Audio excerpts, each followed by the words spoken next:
This is deep tissue on the quads without a bolster. The tissue is on a stretch, the axis feels direct. But there's a hidden problem here.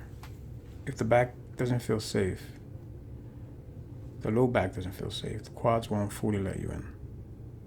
And that's why I usually work with a bolster underneath.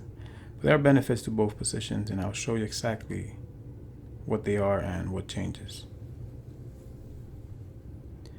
When the knee stays flat against the table, the front of the hips can pull the pelvis forward, and that increases the arch in the low back. Anatomically, muscles like the rectus femoris and psoas can contribute to that pattern.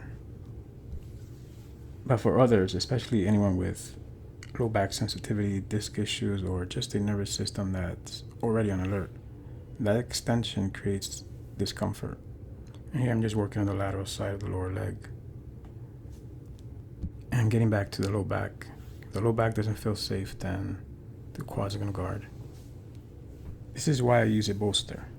The moment the knees flex, the entire relationship between the body and the table changes.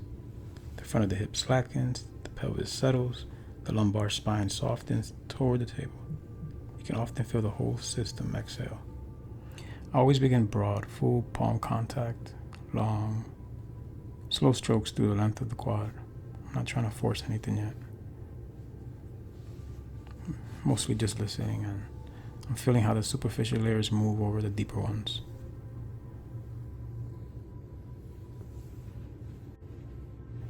Now I place the forearm. I let it settle, and I just wait for the tissue to accept the pressure before I add any more weight. And that waiting is what separates deep tissue from just pushing hard.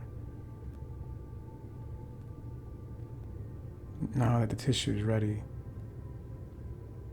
from the warm-up, I'm able to go in deeper into the muscle. So the bolster doesn't stop me from getting deeper, it just stops the client's low back from competing for their attention while I work. And I want to be honest about both positions because this isn't about one being right and the other wrong. Without a bolster, the quad is on a stretch. The tissue is taut against the femur, and you get sharper palpation, clearer layer separation, and a firm surface to work against. For assessment and very targeted work on a client with no back sensitivity, it's a strong position without the bolster. With a bolster, you trade some of that tautness for nervous system comfort. The low back feels protected. Now I'm switching into a soft fist. I can compress. I can slowly glide between the layers of the quads, especially the rectus femoris and vastus lateralis.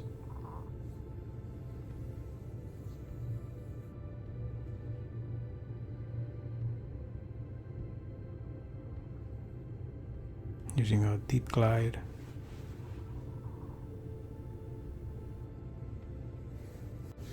And if you saw the feet and calf video, you know I always like to think in connected chains. The quad doesn't end at the knee, so I like to connect the entire limb and work on the lower leg as well, just to give that sense of connection to the whole body. If you enjoyed this video, subscribe. I'll be breaking down videos every week.